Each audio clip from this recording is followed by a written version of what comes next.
Hello, Feminine Roadmappers. Welcome back to Feminine Roadmap Podcast, the podcast that helps you navigate the challenges and the changes of midlife and empowers you to live a more vibrant second half.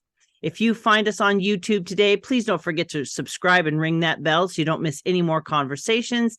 And if you're on a podcast platform, please follow and rate this podcast and share it with your friends. Today, we are going to be talking about overcoming adversity. My guest believes there's nothing you can't do if you put your mind to it. As long as you have courage, clarity, confidence, and consistency, you can do anything.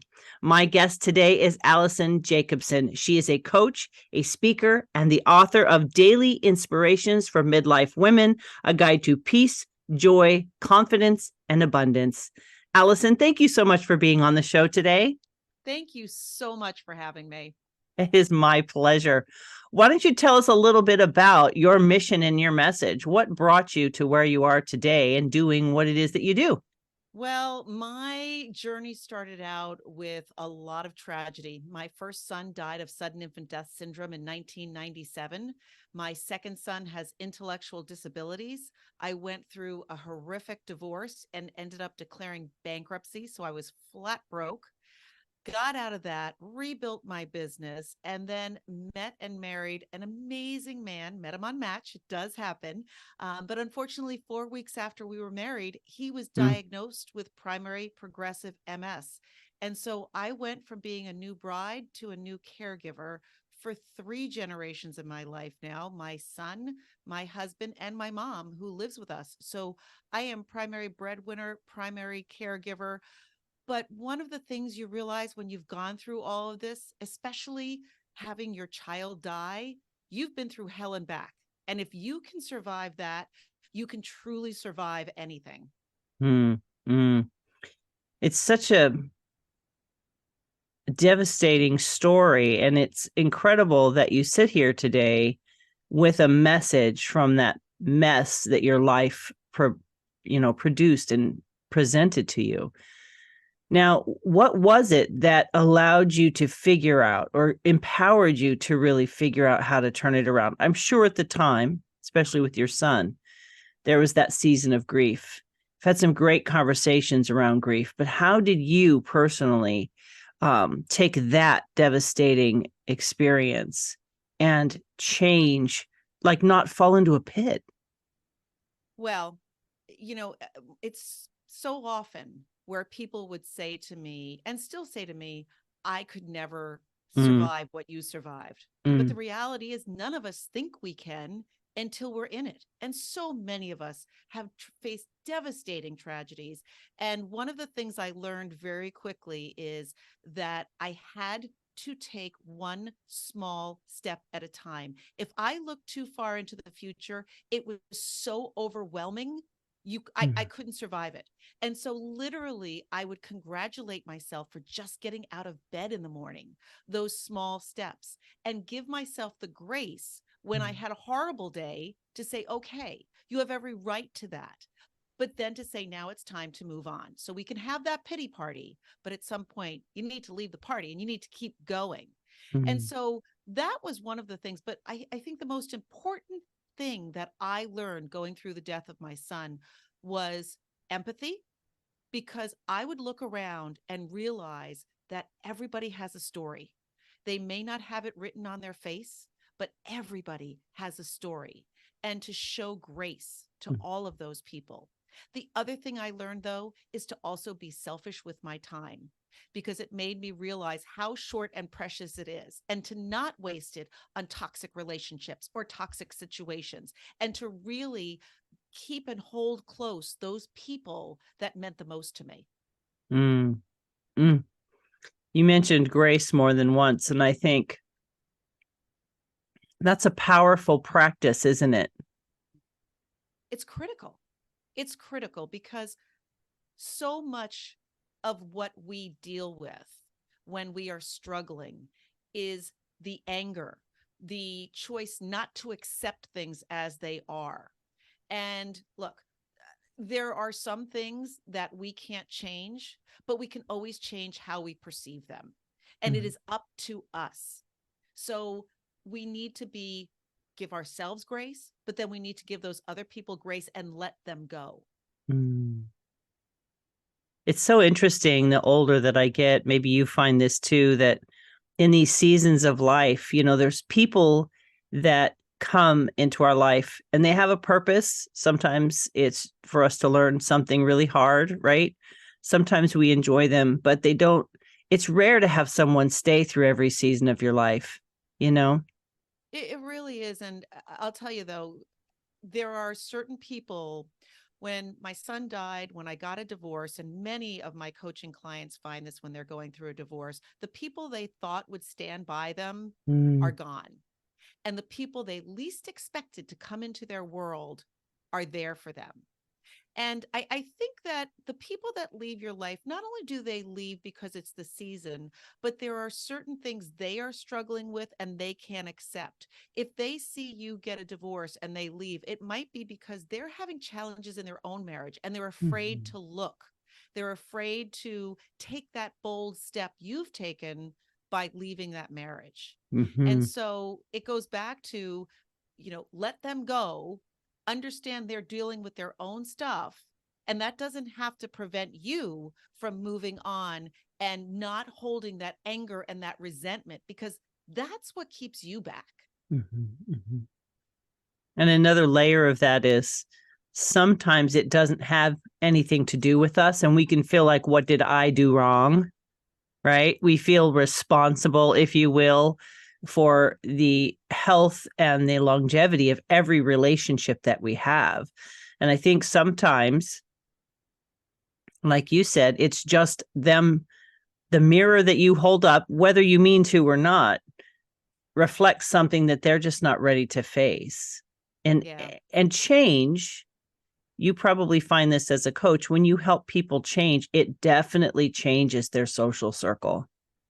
And that's something that I really work on with my clients is the boundaries and the change. And especially Mm-hmm. for women in midlife, right? This is the time, and this is what you talk about too. This is an opportunity for us to reclaim who we were before we became mom and partner and caregiver and everything else, and to embrace the badass person we can become. The problem with that, though, is there are some people that don't want us to change, right? The way we are fits nicely into their lives, or well-meaning adult children who say, "Mom, you can't do that. You're too old for that." And there's no such thing. But to really understand that people aren't going to want you to change and put up the boundaries to say, this is my life, this is how I choose to live it, I love you, but you may have to love them from afar. Mm-hmm. And this season of life, too, finding those relationships. I agree with you that I have some surprising relationships that I just didn't see being the relationships. And the people I totally thought were going to be there to the end of the line aren't in my life at all. It's There was surprising, not a isn't it? problem. It is so surprising. Yeah. And I think when we're going through difficult things, uh, the refining process is so much more than what we're going through. You know, it does ripple out to our relationships and things. And you mentioned grief, and there is some grief to, you lose your child, there's grief there. And your bandwidth is probably full, I would imagine. Yeah. Yeah. It's probably, one of those things where I would imagine you wake up one day and you just kind of like, where did the life I thought I was going to have go? Oh, and I look back now, 26 years later, and I grieve for the Mm-hmm. girl I was, because in that instant, I lost my innocence. I Mm. grew up way too fast. I learned, I hardened, and I learned the realities of life way too soon. I can't change that, though, and that's one of the things I talk about too. You can't change it. So regret makes no sense. And fear is in the future, and we don't know if that's real. So all we can do is live today and appreciate every moment of today. And I know that's hard. And I know a lot of people say, oh, mindfulness, live today, but it's the truth. I mean, we don't have a choice. That's what we have. Mm-hmm. Mm-hmm. And adversity comes into all of our lives in different forms, you know. It is it does us good to accept the fact that it will come, and maybe the adjustment would be, how do I want to deal with it instead of the resistance, you know, because you talked about needing courage and clarity and confidence and consistency when life itself is not always consistent. It's not always clear. And it does take a truckload of courage sometimes just to get out of bed, to your point. And I really appreciated that, jumping back to a strategy of saying, what did I do right today? Instead of, I didn't do all the things I said I was going to do, or I didn't, you know, instead of focusing on what we would maybe deem failures or shortcomings, and really kind of the picture coming to my mind is like picking through the rubble of our day and looking for the the remnants of beauty or light or whatever. And I really appreciated that Well, and that as you women, shared. we're so hard on ourselves. Mm. Somebody can give us, we can hear 40 compliments from people, but that one person who criticizes us, man, we will just latch on to that and not let it go. And that's one of the exercises I give my clients, is to shift out what's real and what's a belief and what's fact. Because Mm. usually the beliefs are something we've heard from our childhood, that, we're not successful at work, or we're not an athlete, or we can't do this. And then we will look for those proof points to that belief, rather than finding the facts that prove otherwise, because Yeah. we can change those beliefs, right? But Yeah. we have to keep continuing finding those facts that prove otherwise. So all of a sudden it becomes more ingrained. It's like being a detective, right? Mhm. Looking for those clues to the truth. Yes. Yes, exactly. And then holding on to that truth, no Mm-hmm. matter what anybody says. Mm-hmm. I think that's a really interesting midlife paradigm. You know, all of the women and some men that I've talked to, there's this shift that happens for a lot of us in midlife. And it comes whether we realize it or not, where we begin to feel differently about things, and we're a little less compliant to expectations. And we begin to be like, not really interested in that. Or I don't want to do that anymore. I think that shift in midlife is natural. I was talking to Dr. Mindy Pelz, and she was saying the neurochemical, that this was actually just aired. We're talking ahead of schedule here, but in the real time, and she was talking about the neurochemical changes. And I think this is something that applies to what you're talking about. When there's adversity in our life, there are neurochemical changes happening in our body. We have a nervous system. You know, there's things happening from head to toe. It's not just what's happening to us and our emotions, right? And depending on the balance of our bodies, how well are we taking care of them? Are we eating well, sleeping well, doing all of these things well? Because there's a chemical reaction happening in us.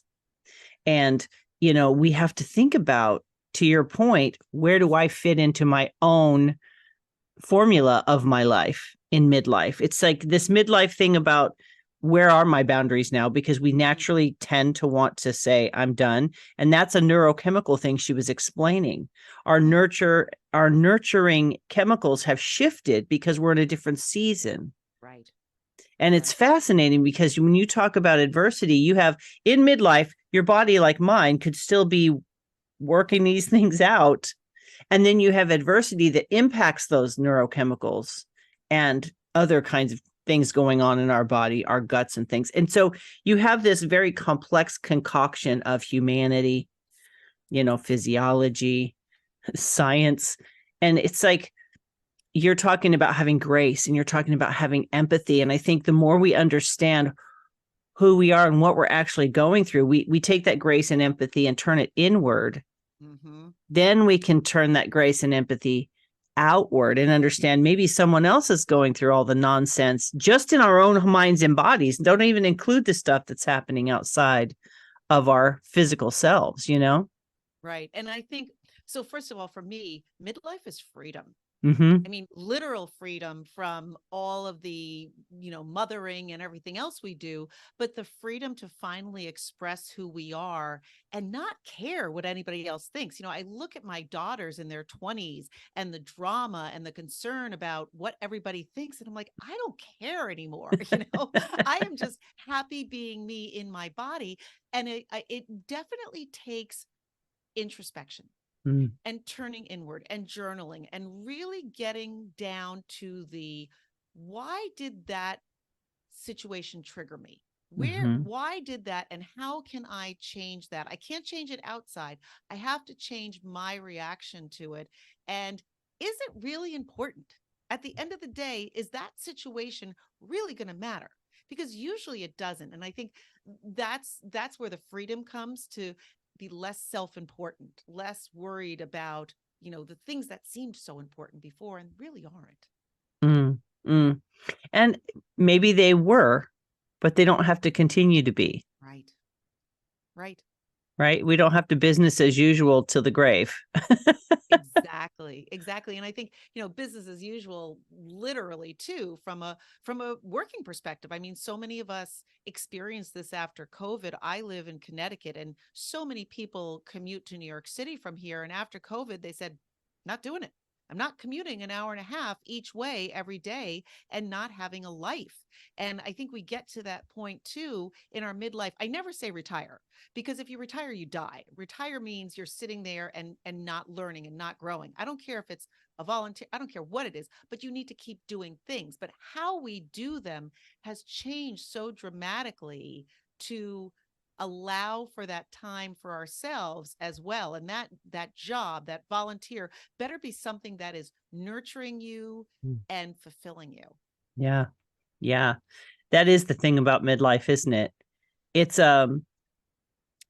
it's an opportunity to fill our cup with things that bring us joy. And really, it sounds selfish on the surface, but in serving our shifts, in rolling with those changes and finding out who am I in this season of life and what there's so much to bring forward, right? We have done so much and been so much that we have the tools to make those shifts. And I think the shedding of the idea of who we are can be really challenging for some. Don't you agree? It's really hard. And I see that. So many of my clients are women who are going through a divorce or changing careers in midlife. And when, it's really hard for many women who have identified they may have had a corporate job for many years, but then the kids came along, they stopped working, and all of a sudden the kids are gone or don't need them. And they're questioning, who am I? It's really interesting because the first question I always ask my clients is, how do you define happiness? People are so quick to say what makes them unhappy, but when you ask them, what does happiness look like for you? They're not sure. And how can you achieve it when you don't even know what it is? Yeah. Yeah. And I think, at least in my experience, the answer at first is pretty surfacey, pretty kind of like general store, it's not thought through. It's a very vague, to your point, a very vague kind of generalized idea. And when we stop and think, maybe in terms of satisfaction, in terms of fulfillment, maybe in terms of, what do I feel like is missing? I know you talk about negativity, and it's like they say there's a thought out there that you shouldn't be negatively motivated. And there's others who believe that, understanding that negative can actually keep you on the right path. I tend to know what I don't want first. Yeah, most people do. But I have developed the skill of going, well, if it's not that, right, what is it? Right. And it changes too, right, Alison? Like, with how would you choose differently now in some of the situations and people and friendships in your life than you did at 20? I would. Oh, 100%. And, I'm not diminishing marriage, but, I always say the reason marriages don't usually last is it's almost unrealistic to assume that you and this other person are going to continue on the same path in the same mindset and compatible for years and years and years. You change. And Mhm. so it is natural to change in different ways. Getting back to, what I always wanted. And, after my divorce, after the death of my son, after everything, after I declared bankruptcy, I felt like there was so much chaos in my life. I mean, Mm. not just adversity, but chaos. And I really started journaling and, following personal development coaches and trying to figure out what is it at the end of the day that I truly wanted at the base. And what I realized it was just peace.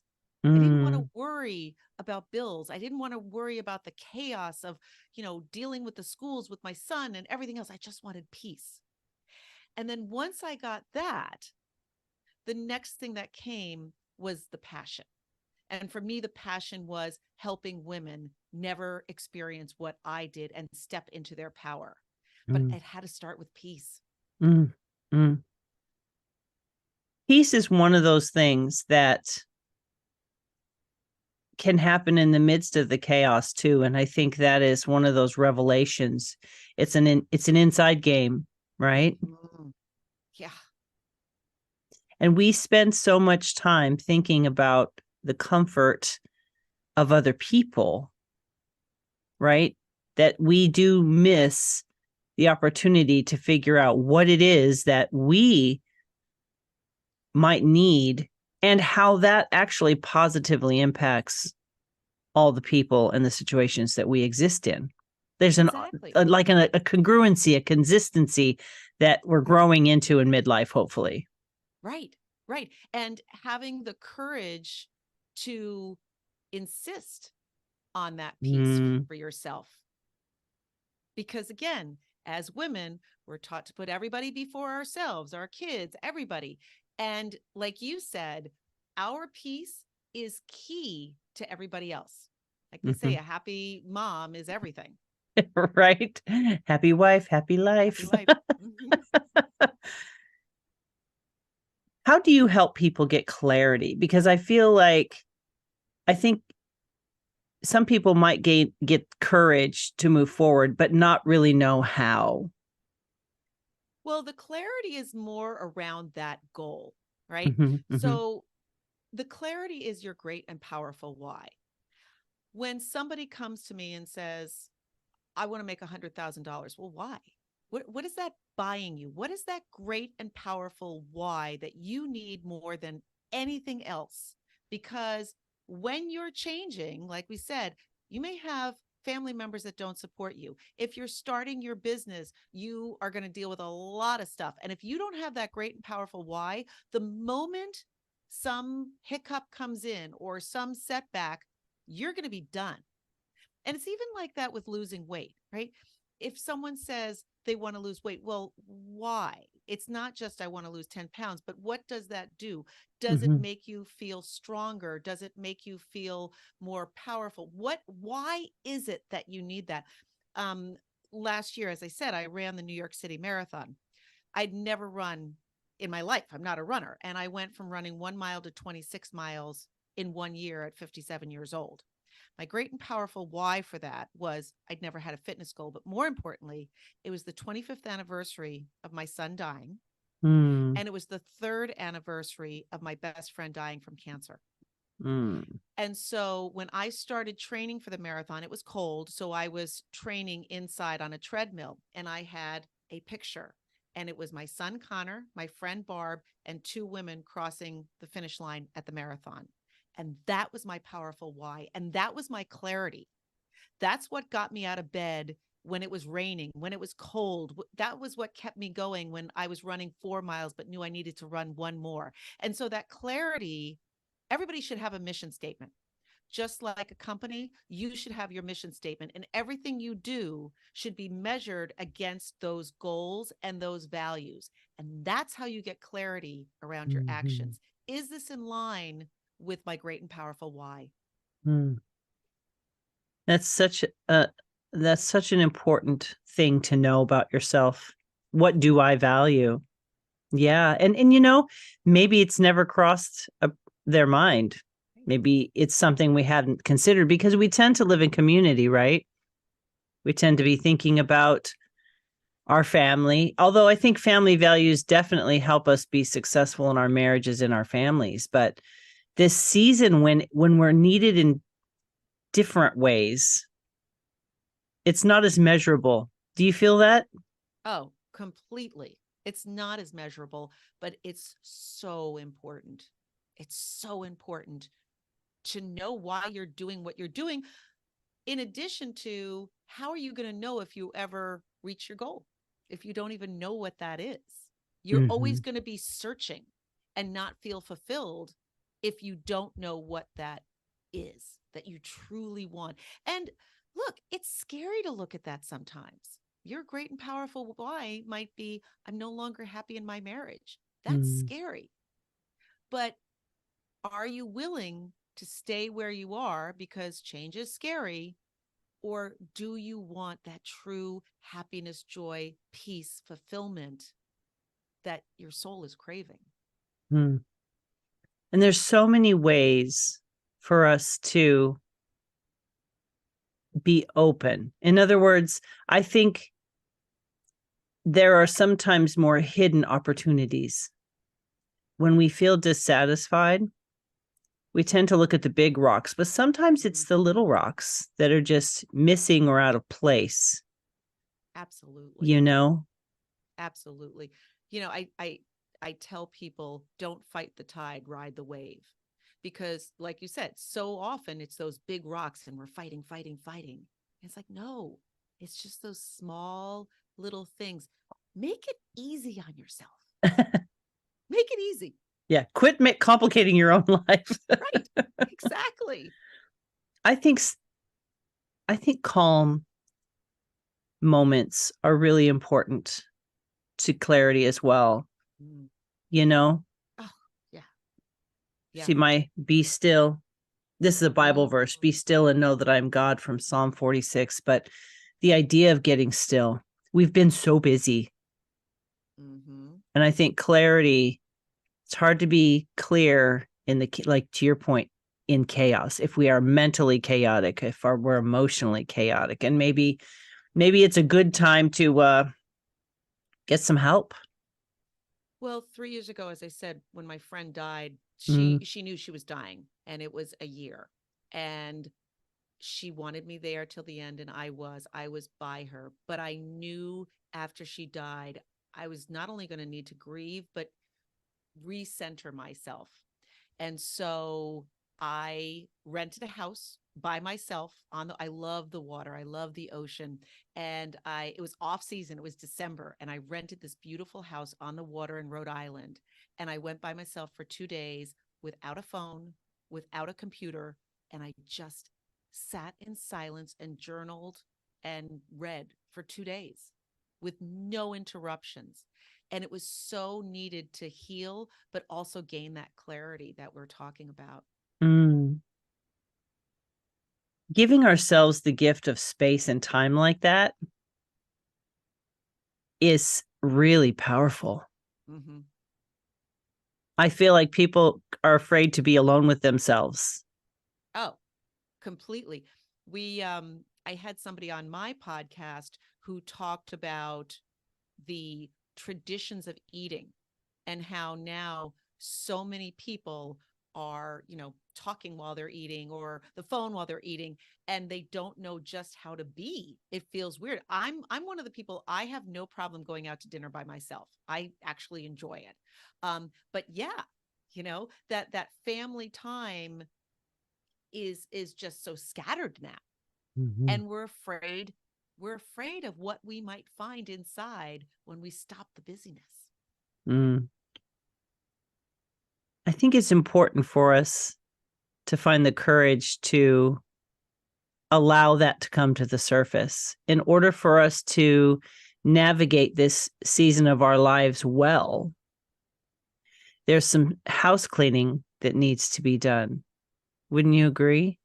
Oh man, it's so true. And that's why I talk about turning inward. Mm, You know, if you've had a series of failed relationships, you might want to start looking internally and saying, where is this coming from? Or even yeah. job losses, whatever. Mm, mm-hmm. You need to start looking about, where is this coming from?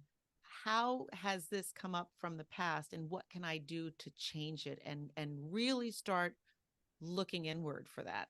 Yeah. Yeah. Those patterns, right? Mm.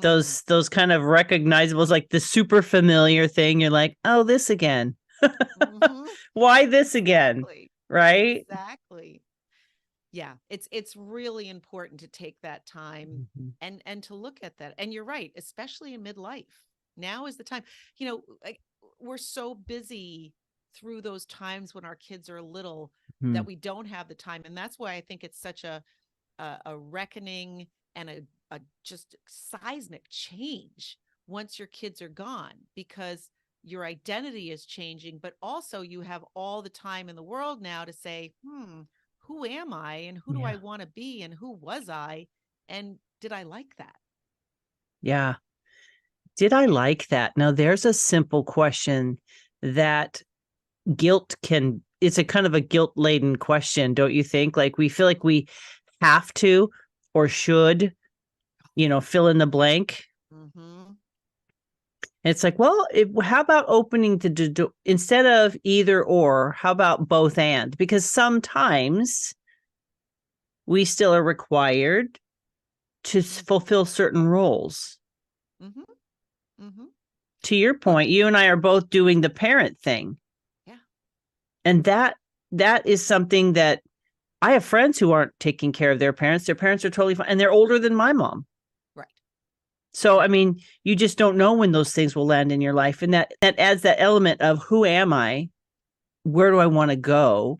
And still having to fit these roles into your life, right? Because not all of them can be let go.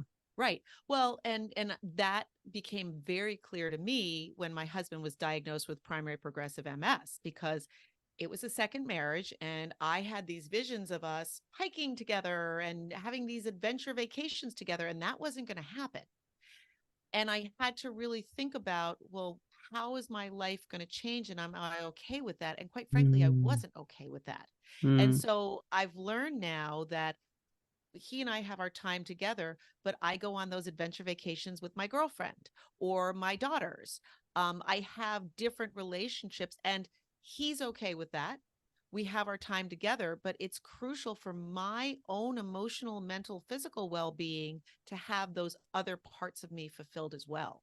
And so we mm, do all have those roles, but it's how do we manage those roles without losing ourselves in them, becoming bitter, resentful, or whatever else. mm.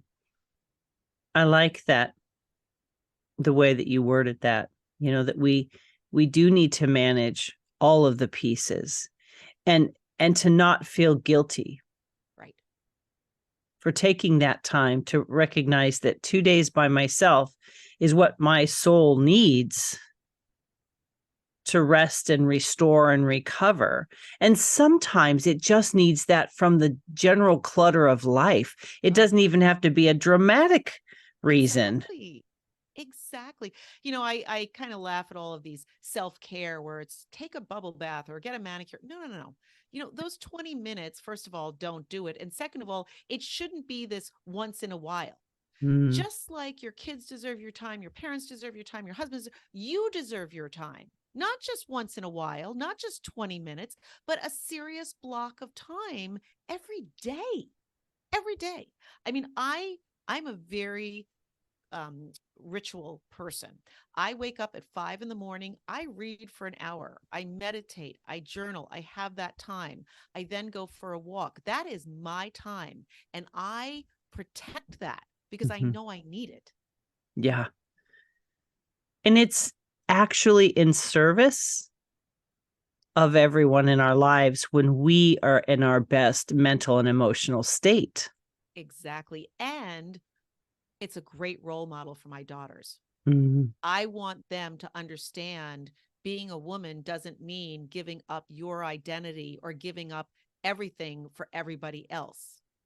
And I think it's so important that younger generations, and I think they get it actually more than we do in midlife. I see a very big difference in this generation, but it's critical because you can slip into that pattern so easily. Mm-hmm. It's interesting. You talk about being a role model for your daughters, and my daughters, as they're adults, they're grown, and we're the holiday house.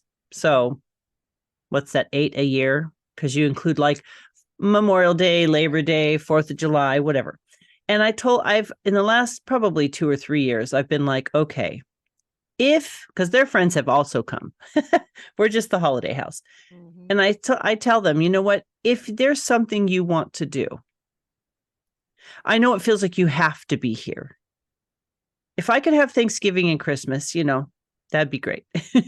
But, on these other ones, like at this point, they're single. So I'm like, if you want to go somewhere, it's okay. Like I'm trying to teach my daughters the permission to prioritize, and it's okay because I'm choosing to submit to this order of business, understanding that this isn't going to change.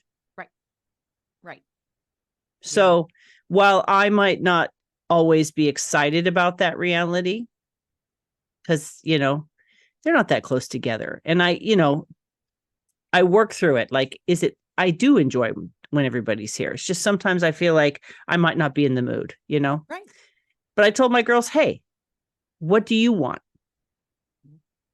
If you need to, like, sometimes it's like, I'm going to go get a cup of coffee. They don't say gone long, but it's like that kind of taking control of the time and setting themselves up to prepare for whatever's kind of required of them emotionally. And I think as women, I'm not a man, so I'm not pitting us against men. I'm just saying from a woman's perspective, this emotional responsibility that we feel for everything and everyone is a big part of our identity, back to what we were talking about before, our identity and how we can still that both and, right?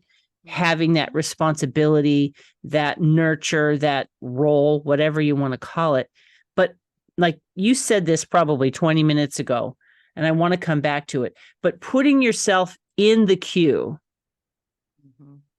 as well, because I think a lot of the dissatisfaction, we look at the big rocks like I'm unhappy in my marriage, or I'm unhappy because I'm overweight, or I'm unhappy because, but a lot of the times it's these little micro decisions that are actually like having a hole in the dam, right? We're leaking out of too many little holes because we're not prioritizing well. Right. Well, and getting back to adversity, what's even worse is as women, when we are dealing with adversity, yet we still have to do everything else for everybody. And it's like, well, what about me? What about my needs? Who's taking care of me? And so that's why it's so important to recognize when you're at your limit. Yes. And you really need to take care of yourself, because if not, I mean, especially now in midlife, we know that's going to impact us physically, whether it's high blood pressure or whatever. And we cannot take that for granted anymore in midlife. We must take care of ourselves. Yeah. It's like our bandwidth has changed. Oh, yeah. And I don't think it's just age. Back to that neurochemical conversation I introduced. We're literally physically and neurochemically changing, which is making us this really cool version of ourselves, but quite different from the old, really cool version of ourselves. And there's it's like yielding ourselves to, you mentioned riding a wave. It's like, this is another wave that is physically happening in all women. So that grace for each other, that empathy for ourselves and each other, and just recognizing that, man, we really are all on this journey together. And adversity in moments of lack, like when we lack the support, the rest, everything that we need, unfortunately, we present less attractive versions of ourselves, right? And I think to your point, that prioritizing ourselves and having that empathy for ourselves will empower us. What I hear you saying is that it's empowering us to handle adversity in a way that's going to be productive instead of damaging, because it's coming, right? Right. And I think the other part of that is vulnerability. I recently did an email about I'm fine, right? How many times, because we're in polite company and somebody will ask how you are. I'm fine. I'm fine. When it's the furthest from the truth. Yeah. And we, especially when we look at all the mental health issues in this country now, we're not fine. And we need to show our vulnerability and ask for that help, because not only do we need that help, but that other person might need our help as well, and not to feel isolated. And as you said, come together in community to support each other and lift each other up. Community is one of those conversations that has pretty much come up in every single midlife conversation. Oh, it's so important. It's a thread of, you know what? We hustle for years. We're hustling in our families. We're hustling in our jobs. We're hustling in our businesses. You know, it's a different kind of hustle. I feel like there's still a lot of hustle, you know, especially with caregiving. You know, I honor your journey because it is really hard to turn off that engine of the things that person needs, and the things you need to do, the doctor's appointments, the whatever, the medicines, and you're trying to stay on top of everything. It can be challenging. And I want to bring that forward, that we're not saying, oh, this is a piece of cake and, you know, no, but there's some finesse that sometimes has to fit into it. And I think for me, and maybe you can speak to this, I tend to use late night because I'm a night owl. To do my art, to maybe watch, you know, a good Christmas movie, like a Hallmark movie or something like that. I have Pure Flix now, and I'm just enjoying wholesome, positive, you know. And I feel like as women, those little things, they seem unimportant. But I think you and I would agree that while that movie is not important, or it's not necessary, like on a to-do list, I think there's a release and a relax that happens when I just hold a space for something that allows my mind to rest. Yes. Oh, I mean, we could talk forever about the mental load women have. Oh my gosh, yeah. Like you said, of everything that comes in. And, you know, I'm so grateful to my husband, even though he has MS. I mean, he does a lot for me in terms of running errands and making phone calls. But at the end of the day, it's still me thinking about what to tell him to do. And yes, that mental load. I mean, there are many nights where I just want to veg on the couch. Like I literally can't hold another thought in my head. Yeah. And that's okay, right? Yeah. You need to rest your brain. Absolutely. That's what Netflix is for. Right? It's a whole different version of Netflix and chill. Exactly. It's the midlife version. It's called no. When I say chill, I mean like turn the brain off. Exactly. I am not here. Pay no attention to the woman on the couch. I have left the mental building. Yes, exactly. Oh my God. So it's very funny. My best friend lives around the corner from me. And I think we just save each other when we are overwhelmed with laughter and funny memes. So I'm going to have to remember that one. That one's really good. It left the mental building. We'd have to make a meme for it now. I know. I would love to hear 3 key takeaways, Alison. What are 3 things that you would really like the audience to understand, to take away, to be encouraged by? What are those 3 things? Adversity ends. I liken it to, I lived in Southern California for many years, and I know you're from there. And it's like an earthquake, right? That ground is shaking. And you've got to stand still. You've got to just keep your balance till the earth stops shaking, because it will. And so just like with adversity, it will stop. You just have to hang on. And you need to be good to yourself while you're hanging on and not expect too much of yourself. That's number 1. Number two, getting past the self-doubt of what you can't do.